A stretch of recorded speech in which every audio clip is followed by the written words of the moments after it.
So, if you want to know a nigga's trying to save face out here in these streets, usually they try to bring up some irrelevant shit that we don't care about just to make themselves look good, because the aim is to make themselves look good.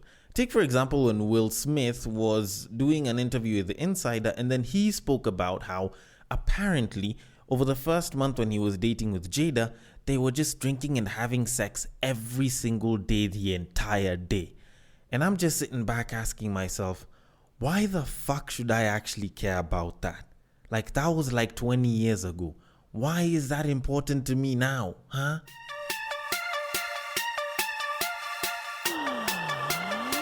Get ready for the battle of the sexes.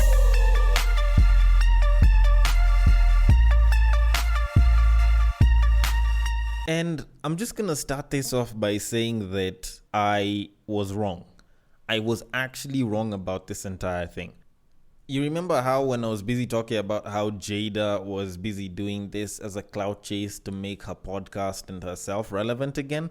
Yeah, I was completely wrong about that. This time it's not about Jada, it's actually about Will, because his book came out. He's doing some YouTube series or some shit. Apparently he's supposed to lose, 20 pounds or 20 kilos in like 20 months or some shit, or 20 days. I don't know. But all of this hype, it all started with the whole Jada thing. And honestly, like, I can get there's no such thing as bad publicity, or at least that's what's been said, but I'm starting to think that nowadays that can be kind of a myth, because this nigga's dick is getting cancelled out here and he uses that to promote his book. Like, doesn't that negatively impact the sales of the book? Because why would I want to go and look at the book and the biography of a man who supposedly may not be getting his babe all that well, especially in the bedroom? Like, will I get good husband advice from there? Like, I'm not saying that it's bad. By all means, go buy it and check it out for yourself. Not that I've been promoted or anything, but it's just that it doesn't seem very helpful. Like, you can get somebody having beef with someone else and then promoting a book, or somebody releasing some information that was close to them, then promoting a book. But making it seem as though the man's wasn't performing very well and then promoting the book, I don't think that's a very good strategy. But anyways, what the hell do I know about publicity? Story is out. And, if you're interested in it, go read it. Then you can come back and tell us if he was actually that good in the bedroom. But so far, we have a podcast to do, and we should probably start it. And I usually like to start it in my very typical manner, where I say,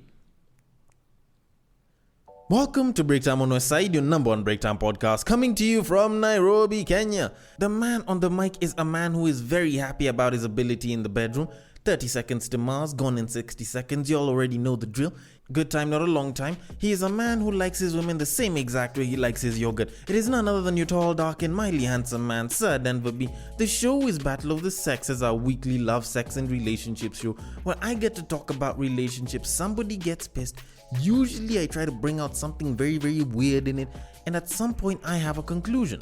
And sometimes you can disagree with that conclusion. So if you have a topic that you'd like us to discuss, if there's a conclusion that you would like us to discuss, then you can hit me up on IG. It is at Breaktime on Westside. That is the handle that you can hit me up on. On Facebook, it is also at Breaktime on Westside. You can also listen to the podcast from that if you are a fan of using that app. And if you are on Twitter, you can slide into my personal DMs, which is at Bagaka the D, and I will attend to your tweets accordingly. And we might just end up even discussing some of them on the podcast itself. Now, I want us to get to the main topic of today real quick, but first things first, we're literally one episode away from the end of a season. And for those of y'all that usually like to keep track of this shit, well, I'm not running away from it. Yes, we are about to end the season. And yes, I haven't mentioned Fan of a Fan coming back. Because, well, I don't think I'm going to do it this time. I'm actually just going to move from this season on to the next one as if nothing's happened. Just to kind of continue things forward, I guess. Plus, due to certain circumstances, that might be a little bit harder to do this time than ever before. But either way, I will continue the episodes as usual, and well, it'll still be same old, same old. So anyways, that said, we should probably move it on. And secondly, I want us to talk about the idea of getting relationship advice from social media. Like, I'm not talking about the videos that people come and drop. I'm talking about some of the quotes that people will drop and some of the shit that people say. I've said time and time again, it is one of the worst places to get relationship and dating advice, because there are so many people, characters, pages, and accounts that offer some form of relationship advice, which I think is absolute BS. And one of them I have with me here is a man on Facebook known as Michael Baisden or Baisden, I don't know, who came out and said, and I quote, "If men aren't going to commit, shouldn't women date as many men as they want?" He goes on to say, "The biggest mistake I think women make is to stop talking to men, stop dating, and stop flirting just because another man shows interest. If he doesn't have a clear plan to add you to his life and make you a priority, don't you dare stop inboxing other dudes. Don't you dare stop dating. If you have a maintenance man, keep getting maintenance until he steps up and is crystal clear about his plan for you. And for goodness sake, stop making yourself available for dudes who are clearly just fitting you into their rotation. That's right, I said it." End quote. Now, when I look at advice like this, all right, it sounds pretty nice on the surface, and it makes a lot of sense. For the typical person that feels like, both sides are pretty much the same, everything that we do in the dating realm is usually the same, then it would seem to make sense. Plus also, if a babe is tired of being put on rotation and, being played around with by not so serious guys, then they'd probably feel the same exact way, right? Well, unfortunately, I don't think that should be the case. I feel like this is very pathetic advice. This is some shit that you should be telling guys. Like, tell this to guys and it'll make 100% sense, and I will back you up on this, because this is actually something that I've become a victim of before. Because I used to holler at babes, and I was this fairly nice person, or at least I was back then. And what used to happen was I'd hit on a bunch of different babes, and when one seemed to show me some level of interest and I was really, really, really feeling like, I can probably end up in some kind of a relationship with them, I'd sort of start to drop all the others. And, I'd focus on this one babe. And then, I kid you the hell not, every single time I did this, it backfired. Like, these babes, fine, yes, they'll drop off, but so will this one babe who will actually choose to reject me. Or more so, she'll choose to friends with me. That's when she'll be like, nah, I really, really see a future for us, but as friends. Or I really like you, but not in that way. So I used to ask myself, why the hell is that such a big problem? Like, why is it that every single time I'm hitting on babes and I'm dropping all of these ones, I'm fixating on this one, then all of a sudden it's like nothing. Yet these babes talk about how they want to be the one and only. So I decided to go against that. And instead of dropping all the other babes while I'm hitting on this one that I really like, I just continued howling at all the others. And I kid you not, the babe actually remained. Like, the babe actually stayed. And it's a weird thing. I think to a certain degree it's almost like you're not supposed to commit as a guy up until you are put at the point where you will commit, or you can commit, and she will want to be with you for whatever long haul it is that you're trying to get at. But now the interesting thing is, it's the other way for the babes. Because if me as Denver is busy looking at you and I want you and I've been hollering at you for a little bit, but I notice that you're spending a lot of time with a lot of dudes, I get turned off. Or like, if it's this one babe that I really, really want, and apparently it's like every dude hollers at her, I back the hell off. Because first of all, I like to be efficient. I don't want to end up having to put in more time and more effort just to get this one babe, because there's another 3, 4, 5, 10, 15, 20 guys that are putting roughly the same amount of effort as I am. But that's more of me on a personal level. But besides that, I'm not trying to go for that babe, because I do not want to start fighting for bits of your time because you're apparently available to all of these other guys. Like, I think I already do enough fighting out in this world, just trying to make myself a better man here and there, trying to, scratch some form of a living for myself. But now you want me to go ahead and start quote unquote fighting for you. Like, where's the specialty? Like, what makes you special if every guy can get a chance with you? How would you show that you're valuable if every single guy can get access to your time? Like, make it make sense. Would you say that the Toyota that anyone and everyone can buy is more valuable than the Ferrari that not only the elite, but but a special subset of the elite can actually afford. Like, it clearly doesn't make sense at that point. And if anything, if you do want a man to view you as special, it's not by going and looking at you as some trophy that he can win over other guys, but rather the one and only that all the other guys don't have a chance with. Like, that's just it. So, ladies, you can take my advice however it is you would feel, but I'm just trying to spit facts here. Fellas aren't going to start going for you a lot more because you're with a lot more guys now, or you're hitting up a lot more guys. They'll actually try and approach you a lot less, because most guys do not want to start fighting with other guys over one babe while there's so many others. And also, even if we did, it's not like we'll end up treating you special, because we won you. You're technically the prize, so we should be the ones that should be getting special treatment, not you.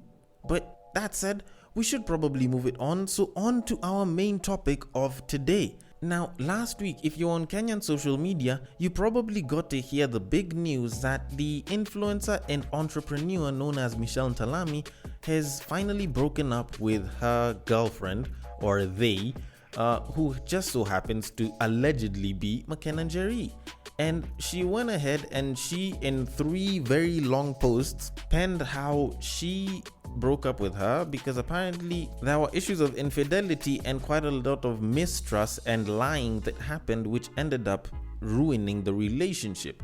And she decided to choose herself. Now, of course, people came out and they were on her side and they tried to talk shit to McKenna and Jerry. And I will say for a fact that McKenna and Jerry came back swinging over the weekend, and the way she kind of addressed all of this is kind of making it seem like it's an LGBT thing. And, you know, she tried to take the high road and not say much about it. Although I'm actually not going to lie, she did sound very delusional when she was making it out to look like it's become a big story because it's an LGBT thing, and not because she was actually involved with an influencer. Because she said, and I quote, "To my community, this is not the time to retreat to the closet. Instead, this is the time to double down and acknowledge that there is a lot of work ahead for us, for those behind us, for those unborn. We are significant, which is why there is so much drama. If we were not making society raise their consciousness and stand in their own truth, whatever that may be, there would be no drama. So this attention, although hurtful, is in itself a statement. We are being seen and heard, so I call upon you to continue to be bold."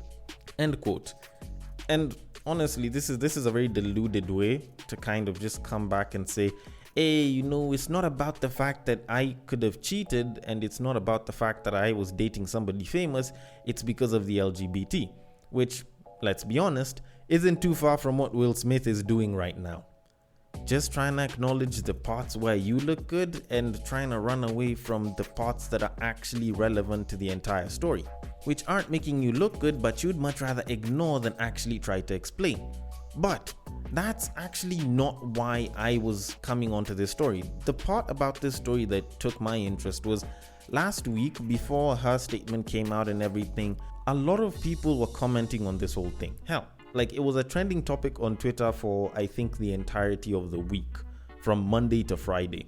But more so, the thing that was hitting me was how when people were busy talking about this, there was this thing that a lot of people were saying, and I've seen, heard, and kind of experienced it quite a lot over the past few years.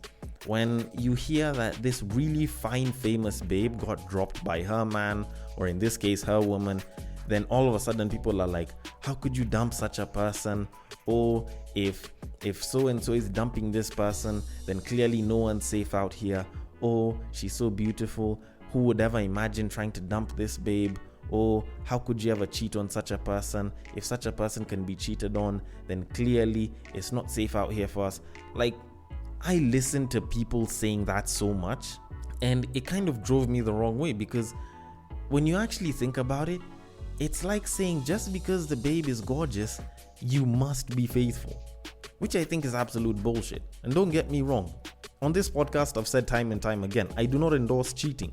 But to say that just because someone's beautiful, you won't cheat on them is utter bullshit. Because when you actually think about it, the people that usually say such shit are usually the thirsty, desperate guys that wish each and every moment they can that they would get a chance with this babe, or the babes that look at this babe and admire her and would probably like to be her, but have zero idea on dating and or cheating. And the unfortunate thing is that's actually quite a huge number of people out here. Like, this isn't the first time I've seen such a thing. This isn't the only time I'm seeing such a thing. If you guys remember back in the day, like, what was it, 2016, 2017, when the Lemonade album came out, when Beyonce had been teasing that entire thing with the whole idea that Jay-Z cheated, that's the same shit that people were saying about Beyonce and Jay-Z. People were like, oh, how could Jay-Z cheat on such a babe? Oh, Beyonce is so perfect, blah, blah, blah. You know, if Jay-Z can cheat on Beyonce, then who can't be cheated on? And people were just taking that entire thing and making it look as though because you're gorgeous, because you're beautiful as a woman, the man should never see a reason to cheat. As though we only ever cheat because someone isn't good looking, or because we found someone who's more good looking than the person that we're currently with, which is utter bullshit. So I figured, you know what, how about I come and I clear the air here, because people need to be educated on this shit. Now, first of all, yes, no one is safe. No person is safe. No matter how good looking you are as a babe, you are not immune from being cheated on by a dude. All you need to do is A, find and date a man that does not mind hitting anything that looks fire at that point in time, and or B, not cater to the man's needs at any given point. At that point, it'll be very easy for that man to cheat on you.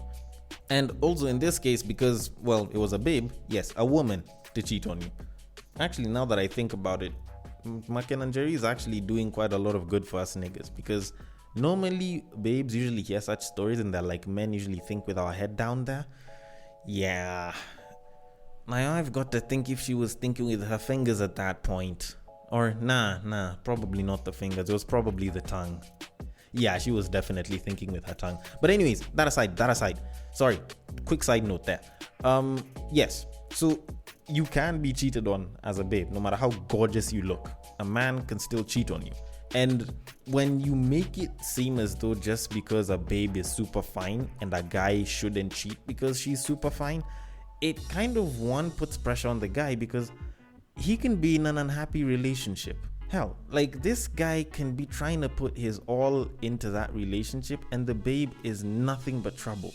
And you're making it seem as though the idea of him cheating isn't something that should be even an option, because he clearly is dating a very, very fine babe.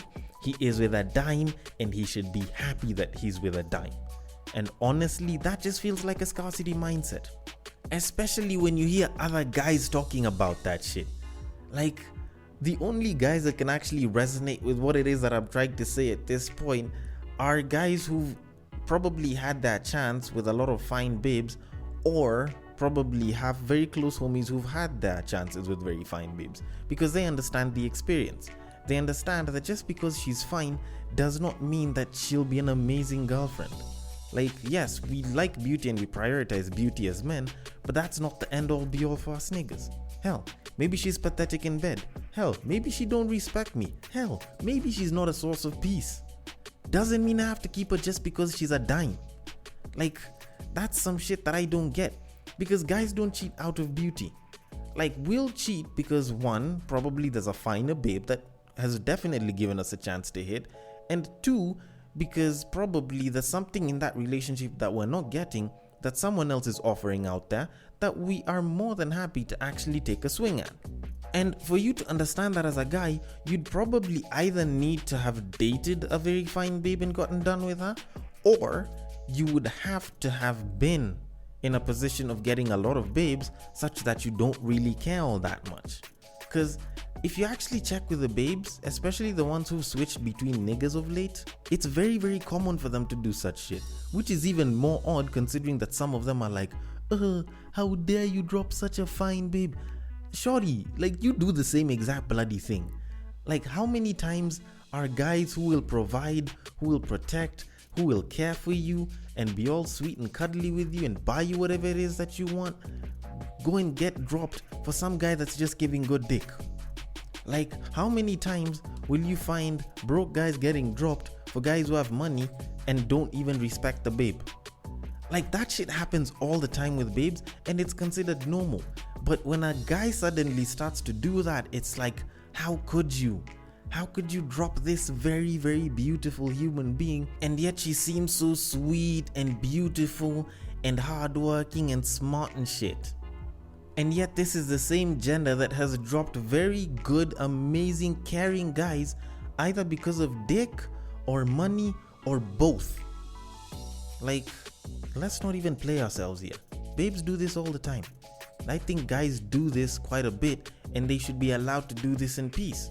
But all in all, I think guys should stop getting all of this external pressure because they dated this very, very beautiful babe. So yeah, maybe she's fine. Maybe she's a dime. But does that mean that she's gonna be a dime in everything? Hell, maybe she's too vanilla and I want a little BDSM in the bedroom. Maybe I like to hit it from the back and she don't like that style. Maybe I like to pull hair and slap a babe around and she not down for that shit. Like, maybe she wants to be gifted every single week and I'm just not ready to do that for her. Maybe she's all about talking back to her man and I just want a little bit of peace, a little bit of sex, and maybe a little bit of sandwiches. Like, maybe she just wasn't right for me. And maybe just because she's a 10 doesn't mean that I should want to be with her every single moment of my life. And probably the 6, the 7, or even the 5 is ticking my boxes a little better than she is. But then again, I do not endorse cheating on this podcast, although I will say that sometimes I justify it and most times I seek to understand it.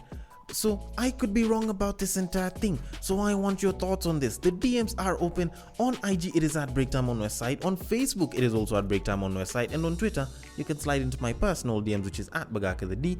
Thank you so much for listening all the way till the end. And if you are listening through Castbox, feel free to drop your thoughts and comments below, and I will attend to them accordingly. If you are listening through some app that allows for ratings and reviews, please feel free to drop a nice positive rating and review that, and I will greatly appreciate it. And I will catch you guys on the next break.